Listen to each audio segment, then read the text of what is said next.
Today is October 30th, 2023. I'm Natalie Mann, interviewing Tali Enoshi Arad for the USC Shoah Foundation.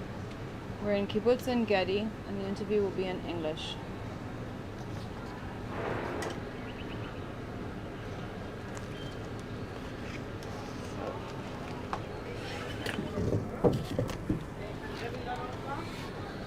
Well, thank you, Tali, for speaking with us today. We're here to hear anything that you want to tell us. If you want to stop the interview at any time, please feel free to do so. Fine. We're just here to hear your story. So should I start by introducing myself? Yes, please introduce So yourself. my name is Tali Enoshi. I'm 37. I had the pleasure of being a resident of Cholit, Kibbutz Cholit, for 2 months before October 7, 2023. We moved to the kibbutz looking to start a new chapter in our lives, me, my husband, and my 3-year-old daughter. We moved there from the big city, and obviously it was a very big change, although very much desired, and one we were planning for a long time and we were looking to do at the right moment in our lives. And we moved there during August, and for 2 months life were great, were amazing. We felt at home, right at home from the very first day. It's a very small, tight-knit community, and people were very welcoming, very friendly. It felt like an extended family of sorts, and just exactly what we wanted, exactly like it should have been. We felt like it was home very quickly. My daughter, especially being 3 and never having lived anywhere else but the big city, she was very happy with, and she could articulate it, that she's happy with her life, with her friends, with her kindergarten, and that's it. I mean, we had the opportunity beforehand to live many places around the world. We had the opportunity to live for a few years in the US, in Boston, and in Marseille for work purposes, for the diplomatic service. But Cholit was home from the very first second, and it was like we should have been there all along. And that's it. That's it. Okay, so can you take us back to October 7th and tell us the story of what you experienced? So October 7th was obviously a Saturday. We were all asleep together in the master bedroom, and we woke up around 6:30 to sirens of Tzeva Adom going off, and sound of missiles outside. Obviously, we didn't give it too much thought. We ran to the safety room, and we figured it's going to be a short thing, but my husband opened his phone and realized they were already firing at the center of Israel for 30 minutes, and that seemed very odd. We realized that might mean that it's going to be a long sit in the safety room, so we waited for a lull in the missiles so he can go out and get us something to drink for her, some candy, her iPad, something to keep us, to keep her occupied for, we figured, an hour until everything dies down. And he went outside, closed up everything he could, shutters, the doors, the windows, the lights, and went back in. We closed ourselves up, and that was maybe a matter of a couple of minutes. And then we started hearing automatic gunfire outside the house. Why And did your husband close the doors? Is that like a regular just procedure, or are you because the shutter, we have electric shutters on all the windows, who are designed to be resistant of missile blowback or ricochets. So they're supposed to protect the windows and the doors. So he just automatically pressed the buttons to get them all down, and made sure that everything was just closed up. I mean, we usually go to bed closing everything up because we don't want natural light to wake us up at 5 a.m. on Shabbat, and it was already mostly closed up. So we just made sure everything was all tight to make sure everything stays nice and safe, and we went into the safety room. Our houses specifically are very new in the kibbutz. It's a new neighborhood that was designed with the house resistance in mind, to keep it safe in terms of missiles. So the walls are that much more thicker. The windows are made to withstand some aftershocks from missiles, and so we just made sure everything was closed up. We didn't know.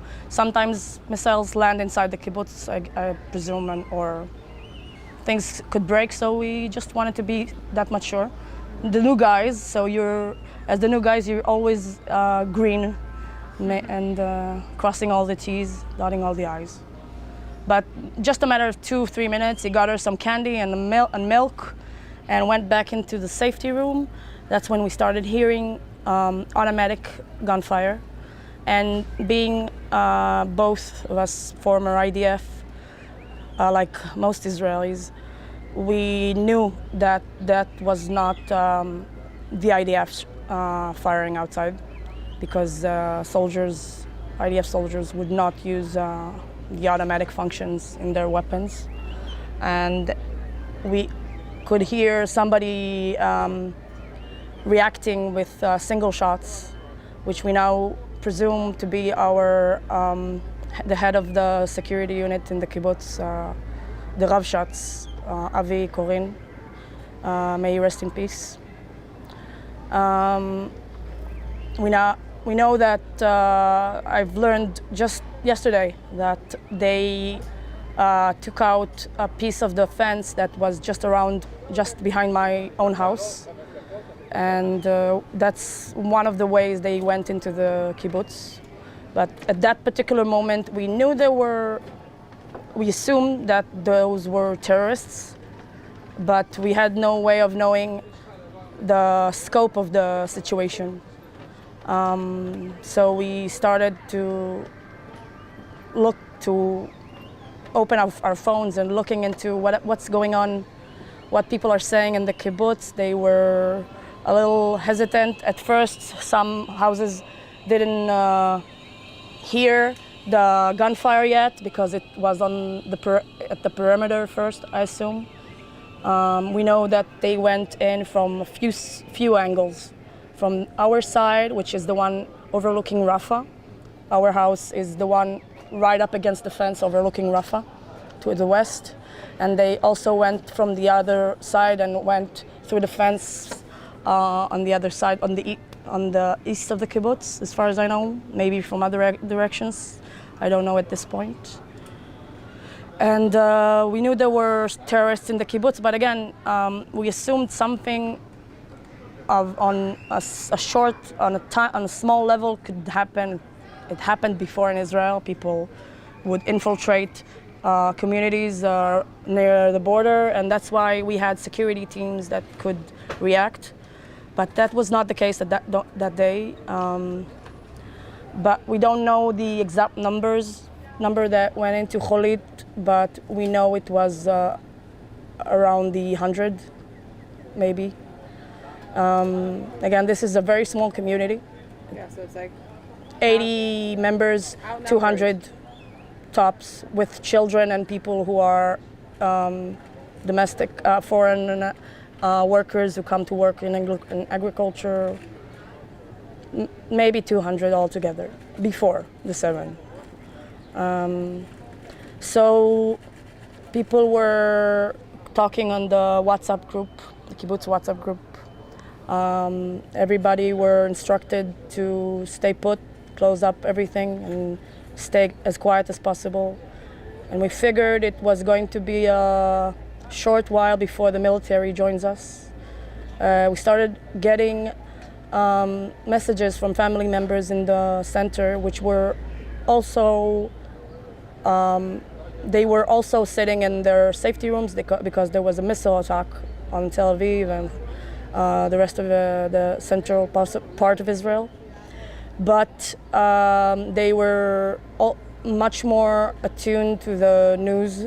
We had no cell reception because I assumed the cell tower was damaged in some way, but so we couldn't get any cell reception, any way of listening to the news,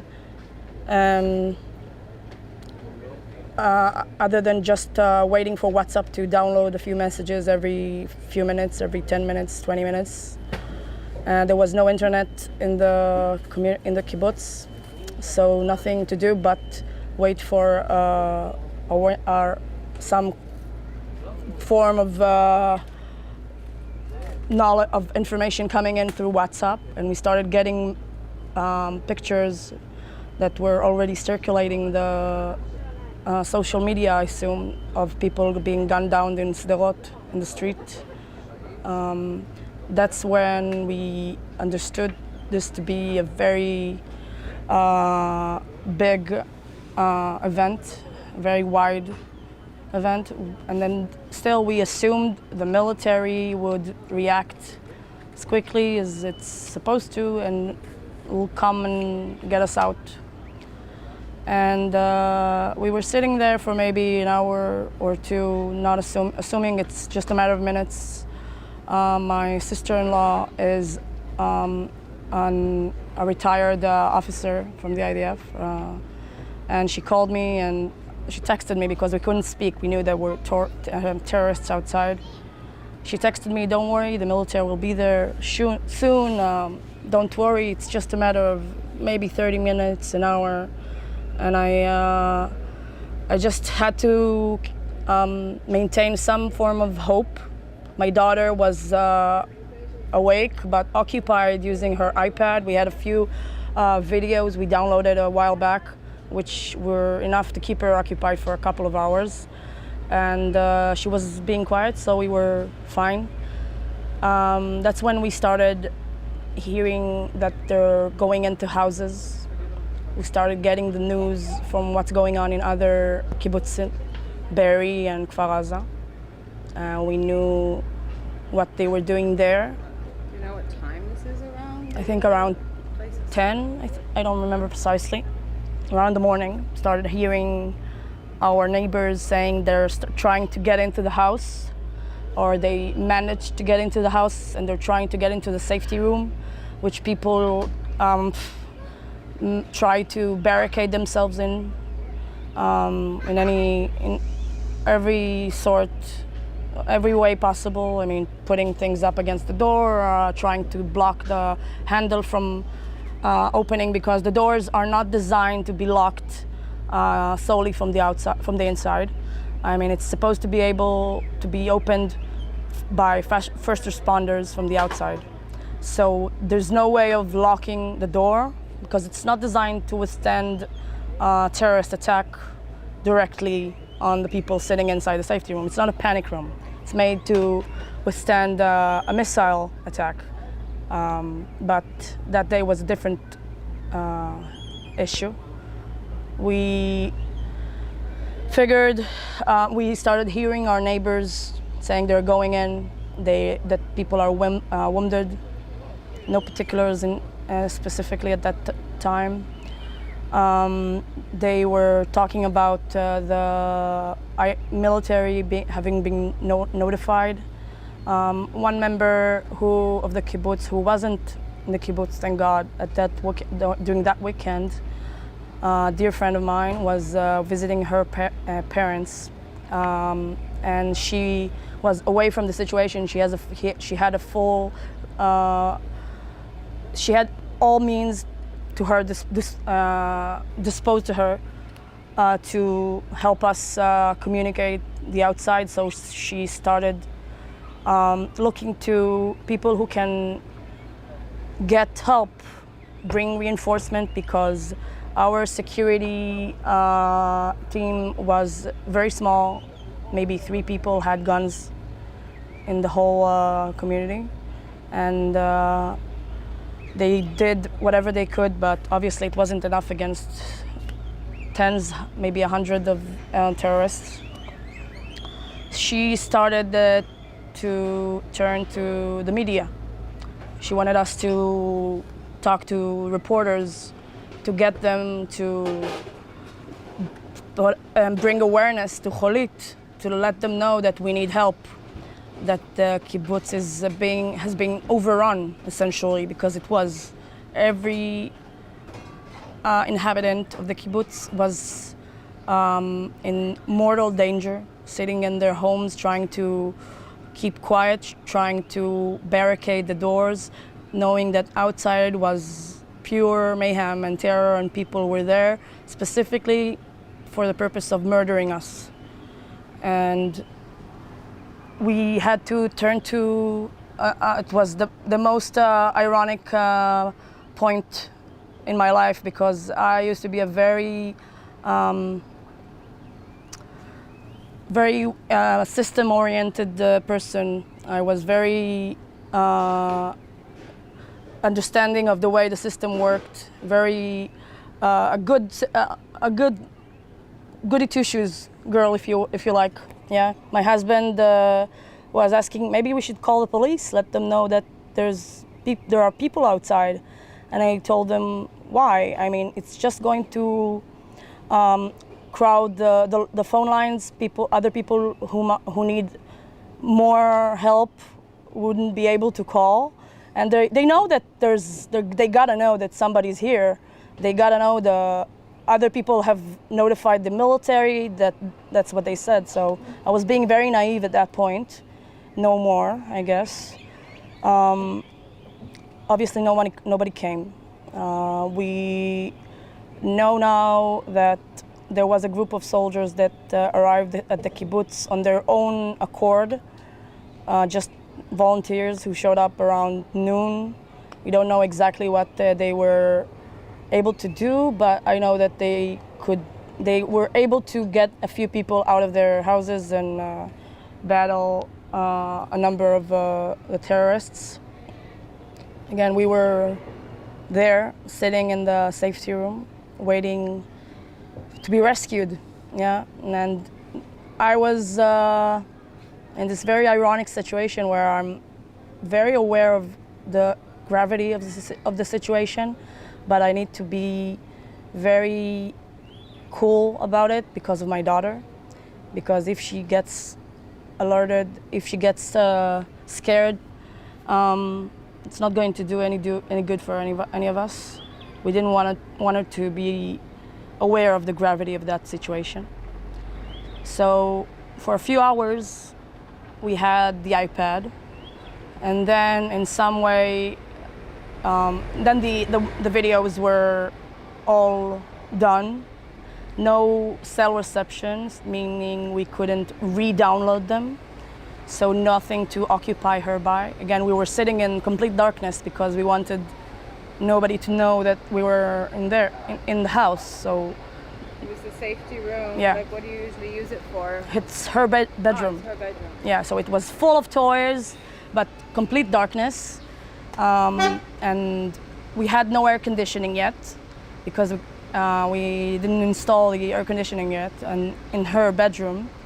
And we didn't turn on the air filtering unit because it was very noisy. And some of the other neighbors said that it made so much noise that it attracted unwanted attention. So we didn't even start it initially. And so we were sitting there in complete darkness with a 3-year-old, with no air, and hearing gunfire outside, and we had to keep her entertained. So once the iPad was not an option, we managed to get her to sleep for an hour. And when she woke up, she started demanding to go outside. She started demanding to be entertained, play something, obviously something that makes noise. And we, Normal 3-year-old. just like a regular normal 3-year-old.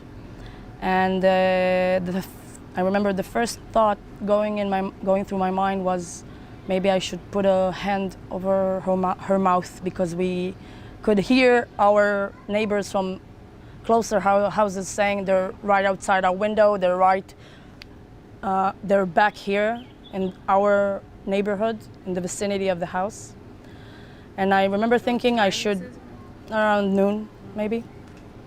And I remember thinking maybe I should put a hand over her mouth. But the second thought that ran through my mind was knowing, that was the thought that made my stomach turn. I remembered what was the result of certain similar situations in the Holocaust, when mothers had to essentially stifle the sounds from their babies using their hands, and they ended up suffocating them unintentionally. And that actually gave me a chill. I can't even describe. I mean, it's being a parent, knowing that you're in a certain situation where it's either your child's safety or everybody's safety, or essentially your child's safety as well.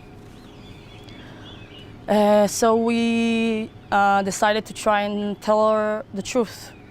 We explained to her that this was not a game. We can't go outside. And she asked us why. She's a very smart kid. She has a very wide vocabulary, and she's very, very intelligent. So we told her in no uncertain terms, we said there are very bad people outside. They're looking to hurt us and our friends and neighbors. And they're looking for us, so we need to stay quiet so they would not know that we're here. We closed the lights because we don't want them to know we're here. So we're going to lie down right here and talk very, very quietly until they go away. And she understood that. I could see the wheels turning in her head, and I knew that I would have to face the trauma I just inflicted on her at some point in our lives, but at least she's going to be quiet now. And obviously, like a normal 3-year-old, she forgot all about that in 20 minutes, and we had to remind her again and again during the day. At some point, we heard that the terrorists went into one of the houses, and the parents in that house, Liz and Mayor Al-Khawar, God rest their soul, were murdered in their safety room after they managed to stash their 7-year-old girl in the closet, which is how she survived, because they couldn't find her. So we realized they were circling back to our neighborhood, and their intention was to get into houses and kill whoever is inside. So we started explaining to her that she needs to get under the bed and stay quiet. And if people come into the house, she should not go outside until she hears somebody calling her name. I assumed if somebody survives and they look for her, they'll call her by her name. And I hoped the terrorists wouldn't know specifically how to address her, because they didn't know Hebrew. They were dressed in some form of IDF resembling attire to confuse us, and they tried luring people outside by calling them from the outside and telling them to go out and it's okay, it's the military and stuff like that. Obviously people were quickly informed of that. We passed the word around, and people knew not to answer the door, not to open the windows to anyone, even people addressing you in Hebrew. So we told her, you are going to get under the bed, and if we have to go away, you're going to be quiet and not make a sound until you hear somebody calling you by your name.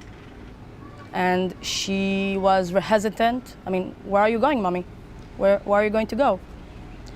And I don't know what we would have done if that situation happened. We started clearing the way to the door to make sure we can put things against the door. We knew that we had no way of making sure it's not going to be opened. We tried using some of her toys to keep the handle from not turning. I know some of my neighbors just sat by the door and held the handle the whole day through. And some of them had to withstand attempts from the outside trying to open the door. Some did, some didn't. Those who were not able to keep them outside are not with us today to tell their story, and it's devastating to know that people were gunned down, murdered in their own house, in their own bedroom, in the safety of their home on a holiday again, which is not uncommon in the history of the Jewish people, but that was something we all hoped would never happen again in this scope, in this way. I mean, all of us, especially people who are, just like myself, I'm third generation Holocaust survivors, and my husband as well, and we all know the stories and the nature of everything, and we also were educated on it in school and in university, and we were interested in the matter, and we learned everything we could. We read every book we could. We knew exactly that the situation is one that could only be compared to the Holocaust, although being one day and not obviously 6 years of, and much more if you count 1933 through 1945. But still, we knew that the massacre we were hearing about on the news being done around us to our neighbors, in other kibbutzim, could only be compared to that. And the fact that we were waiting until, I guess, 4 p.m. for any form of actual response to get to the kibbutz and help us, any actual force soldiers that could help us, just felt that much more distressing. I mean, we all went to serve in the military knowing we had no other country but this one, and serving in the military means we protect everyone, our families especially, to prevent stuff like that from happening. My parents were in the military during the Yom Kippur War, and it was ironic how this was 50 years to the day from that particular day. And we were back in another event that was potentially there to destroy the state of Israel, to destroy the Jewish people. And no one was coming to help. No army, no organized force was there in what you would expect to be a normal time frame. I mean, I would expect an hour, 2, okay, 3, okay? We were there for 12 hours before the soldiers reached our house and managed to convince us to open the window and let them in to clear the house. And that was one thing I don't think I'm going to be able to forget, knowing that I know that many volunteers and many soldiers and policemen and first responders tried their best and gave their lives to help people that day, but it's unnerving to know that there wasn't an actual organized response within a normal time frame for such a strong military, or the one we hope to be a very strong military. Again, no disrespect to my fellow soldiers and reservists. I mean, we were just waiting to be saved. And I assume my family members in Czechoslovakia on their way to Sobibor and Auschwitz were also waiting to be saved. And nobody was there to help them because we had no country back there.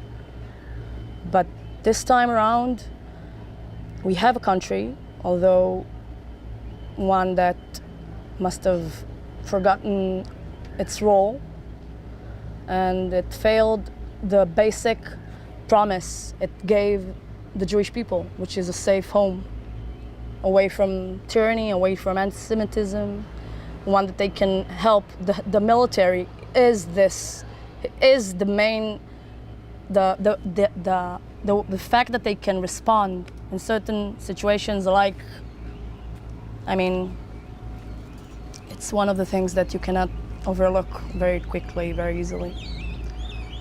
I don't know. What else can you say? Come 6 p.m., around 6 p.m., the soldiers arrived, got us out of the safety room for a minute or two, looked around the house. We realized the terrorists tried to get in. They attempted to break in using through the windows, and they were not able because the shutters were all closed up, and they were strong enough to withstand whatever item, whatever force they tried to inflict on them to get inside. They broke a few, but who cares? They couldn't get in. Luckily, they missed the fact that there was a glass door about 20 meters away from the same shutter they tried to break, but it was blocked by a bunch of boxes we couldn't unpack yet. So it was blocked from view. If they would have looked in there, they would have gotten in the house very easily. And I can only imagine what would have been the result. I mean, my 3-year-old daughter has gone to kindergarten in Kibbutz Nir Oz, where 16 children, as far as I know, have been kidnapped with their family members, 2 of which were her classmates from kindergarten, and 2 3-year-old twin girls, Yuli and Emma Aloni, and their older sister, with their parents.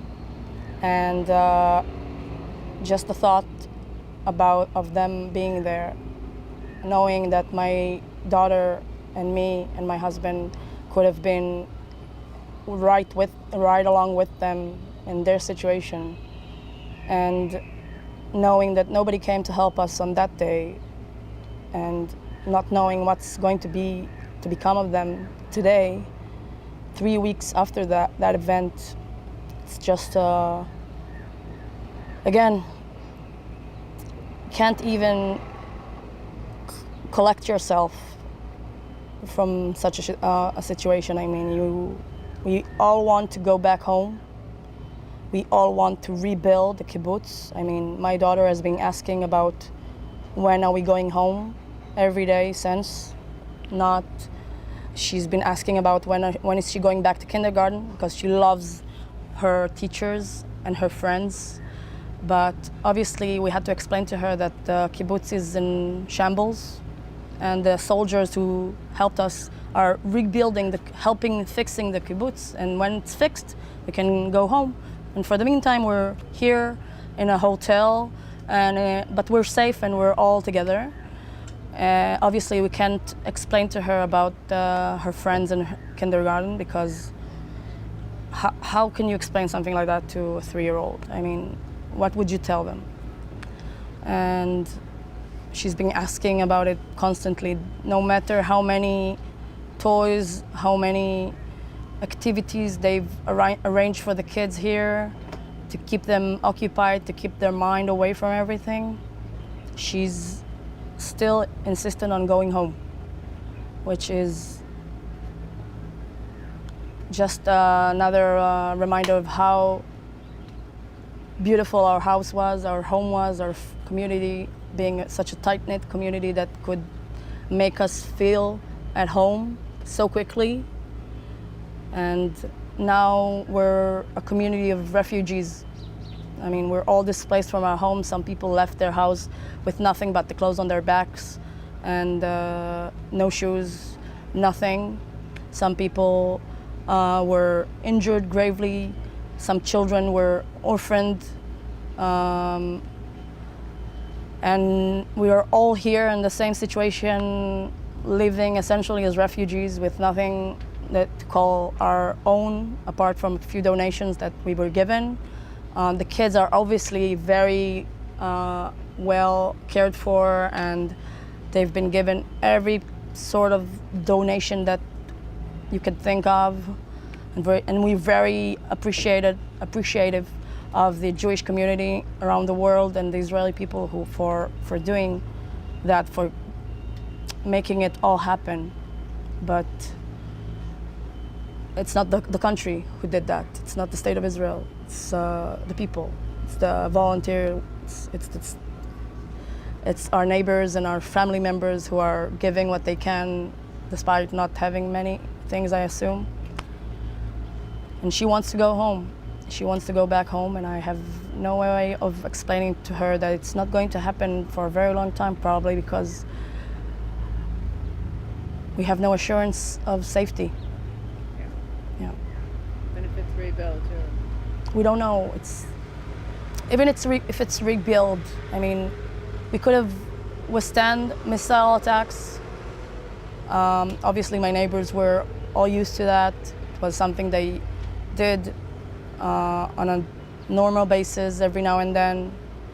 But this was not the same situation. I mean, this was a peaceful, agriculture-based community. People were working the fields and the orchards. We had a cattle farm and chickens, and we just, it wasn't a military installation. It wasn't a bunch of soldiers sitting in a base somewhere being overrun by enemy combatants. That was a small community, 200 people, looking to live their lives peacefully. And we were just slaughtered. My neighbors were just slaughtered. I mean, they went into homes and killed without a second thought to who's against them. Didn't matter if it was somebody that was a threat, young, old. They went into a house of a 92-year-old Holocaust survivor, Moshe Riedler, God rest his soul, and they killed him and his Christian Moldovan caretaker, Peter Basko. Both. We don't know exactly how, but they were found murdered in their in his home. They went into homes, and whenever they could manage to lay their hands on somebody, they just didn't have a second thought of what's appropriate. I know what Islam dictates. Babies, adults, the elderly. I mean, they just killed everybody. I mean, they even went into the workers' housing and killed a couple of foreign workers from Thailand. They didn't have any care for anyone, just monstrosity. No idea. As far as I know, also they've taken a family of Bedouins who usually worked the dairy farm on Saturday. father and his small children, who usually come with him on Saturday to help, and they were kidnapped to Gaza. 'Cause they I don't know It was why. Saturday morning, and they came to the. Yeah, they went Good, into so- the dairy farm and they took them, as far as we know from security footage. So these are not people who have any substantial form of resistance. I mean, you don't, if you are trying to go up against an entity, you go up against soldiers, you go up against military installations. There are, at least we're naive enough to think that there's supposed to be some kind of rules of engagement in war, but these are not people who care for any sort of morality or ethics, and they just went in to kill and pillage. We know now that there was 2 waves of intruders in the kibbutz, and other kibbutzim as well. First one was obviously Hamas terrorists who went in and did whatever. The second one was Gaza people from regular people from Gaza, who came in and pillaged and murdered and just did all that they wanted. Again, this is my own understanding of what I've understood from the news and the situation. But we do know that they were coming back and forth. We could hear them go away and come back again to the kibbutz, probably because they couldn't believe their luck, having gone into a community, doing whatever they wanted and not having any response, any forces coming up against them. Obviously, our security group tried their best. The head of the security group, Avi Koren, God rest his soul, was, as far as I know, murdered that day as well, reacting to their attempt to go into the kibbutz around my house, which I now know was that particular single shots I heard outside my window was his attempt to retaliate and keep them back.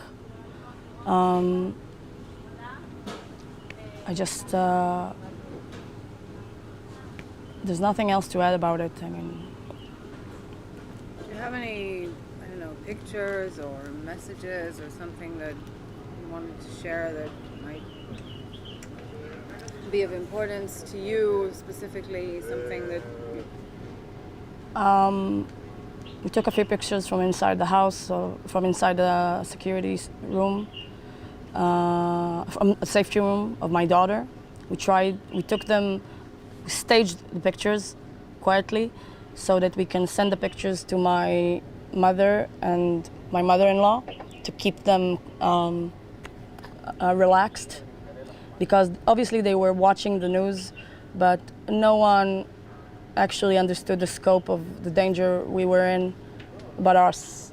They were listening to the news. They knew something was happening around the south. They didn't know what's happening exactly in Cholit. Obviously the situation was different in every community, experienced it differently. So we just staged a few pictures and sent it to her of her sleeping and of her watching the iPad. And when we left, I have a few pictures of us all sleeping on the floor in the bomb shelter where we were evacuated after leaving the kibbutz around 8 p.m. After the soldiers cleared every house, they were instructed to get us out of there, obviously evacuate everybody. And they attempted to do that one family at a time, because they could only use an armored vehicle to do so. After a while, they were actually afraid of us using our own vehicles because they feared they would be booby-trapped. Like I know now that some vehicles or a house in the kibbutz was booby-trapped. in a way to harm first responders or people coming to help. So they were initially very scared to get us to use the cars. But after seeing that the evacuation was taking very long because they could only take one family at a time, they had everybody try and take whatever they can. And if you have a running car, just gather in a convoy at the entrance. And which we did, and I could smell the gunpowder in the air. The smell was so vivid in my mind still to this day. We could hear the gunfire still going around us. There were a ton of soldiers. It seemed like we were evacuating for them to take over and replace us. There were so many of them, and I just had to think, where were they all day?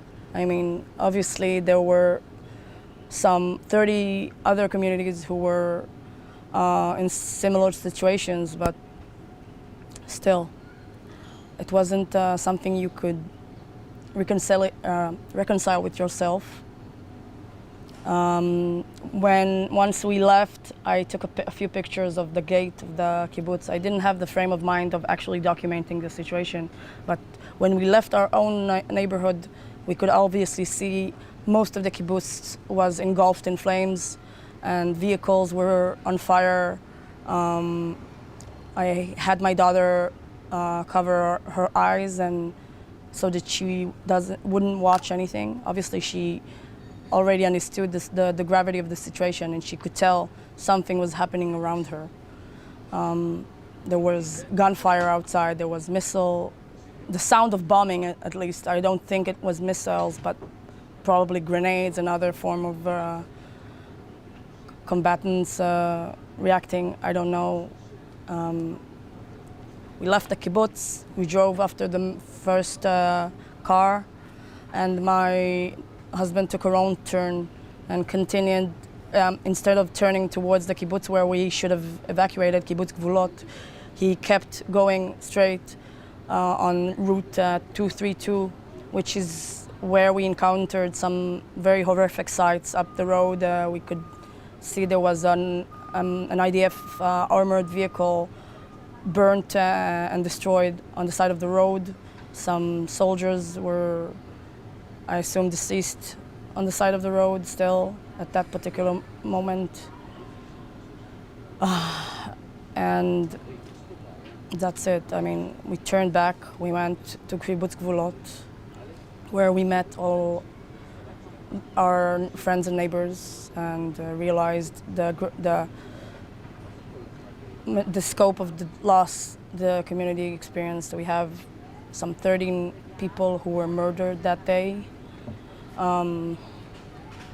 At that point, we were not aware that two of our neighbors were murdered as well. They were missing, one of which was the security team, the head of the security team, Avi Koren.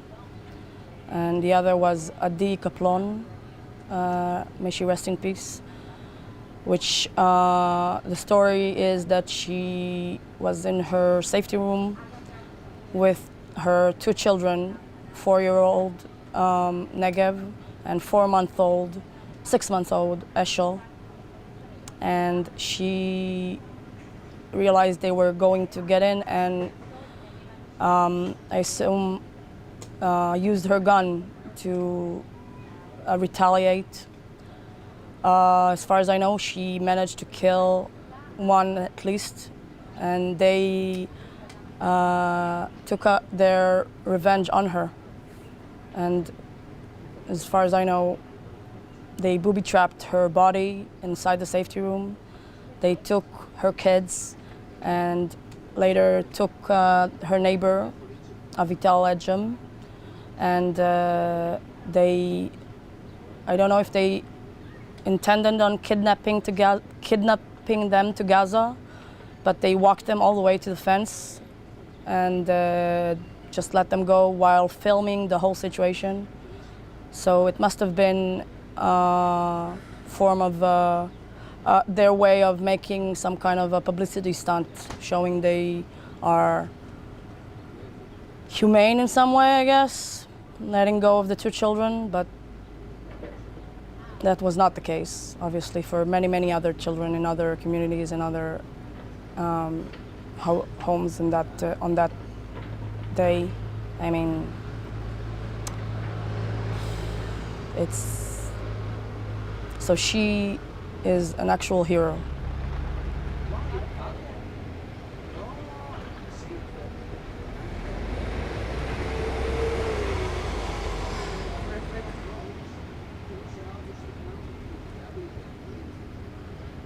Is she married? I think she has a partner, the father of the children. And he wasn't in the kibbutz that day. He was away with friends on Shabbat. And he managed to reunite with the kids that night. The kids were injured in a way. I remember the older child, Negev, who is my daughter's friend, who's my daughter's age, was injured, and the baby was also scuffed and bruised. And it's just, we all gathered around the kids until their father arrived, and everyone attempted to give whatever small warmth we could give them but you know, they weren't the only kids who were orphaned that day on the kibbutz. And that's it, I guess. Some kind of message you would like people to hear? Doesn't have to be necessarily specifically for now, forever, or something. Whoever hears this interview. I'm very jaded for the past 3 weeks. No particular message, but I do know that we're facing a monumental event as far as the international community goes. Obviously, there's a rise in anti-Semitism for a while now, and it's just another excuse. The fact that there's an operation in Gaza. For some reason, people have a very short memory, and we've already started hearing people denying this event, just like they did 80 years ago and since. It's kind of ironic because the terrorists themselves are admitting to everything and having taken footage of their own crimes. Who could deny that? But it's just another form of anti-Semitism, downplaying any instance that Jews are murdered around the world. But this was not a crime just against Judaism. It was a crime against the West, because again, not all people who were murdered or harmed that day in Israel were Jewish. Not all people, there wasn't any, it wasn't an operation against the Israeli, Israel as a state, wasn't against soldiers, wasn't against people who posed any threats. I mean, people from Gaza used to come in to Israel daily and work in our communities. Some people had very close connections with them. And just thinking about the fact that this was the result. Obviously, they are also prisoners in their own city because they're being held by their own government, who doesn't have any care for their safety. They just want to live up to their diabolical, I guess, goals, murdering Jews, destroying the state of Israel. It's in their charter, Hamas. But these were not military installations. These were peaceful communities. We had no form of retaliation. We had no form of attack. We had no objectives, no offense, barely defense. We were just there to grow some potatoes and raise our kids in peace. And you would think that would have been enough, but what they did when they went in was nothing short of deplorable atrocities. Some people said that it was even worse than the Nazis. I don't know about that, but it wasn't short of the Nazis. The stories, the atrocities that they've committed, that they slaughtering women and children, babies in their mother's womb, kidnapping the elderly. I mean, we never imagined we would be in such a situation where it's so obvious that the next time we're going to tell our kids about the Holocaust, we would have such a short, such an event from recent memory that can actually be compared to it. We hoped it wouldn't happen, but obviously you guys are here, so I just hope the Jewish people around the world stay strong and withstand whatever form of anti-Semitism thrown their way, because that's all we have for now, to stay strong and get through it, I guess, till people wake up and realize this is an attack on the West, and any liberal way agenda is also being attacked by this. I mean, so it boggles the mind thinking that people are able to call themselves liberal and deny the gravity of this situation, the gravity of that day, the atrocities committed, and stand up with the terrorists who did that, hiding behind the sign of the paragliders as a form of peaceful protest, I guess. I don't know. It's insane. Think about the fact that it's comparable to having war. If they would have put up the gates of Auschwitz as a logo and call themselves social justice warriors, and it's the same. I mean, people from Gaza are not known for their sports-like abilities with paragliders. So the only way for this to be a rumor of Hamas is the fact that they use them to infiltrate peaceful communities on October 7th, 2023, and murder babies and mothers and the elderly. That's the only thing that can be tied to that picture. And if people are calling themselves peace social justice warriors and associate themselves with such a sign, then they're either misguided or they're lying to themselves or other people. That's it. Thank you. Took a long time. No, you were great. Thank you. Sorry. I can sometimes run my mouth. No. כן? מצטערת.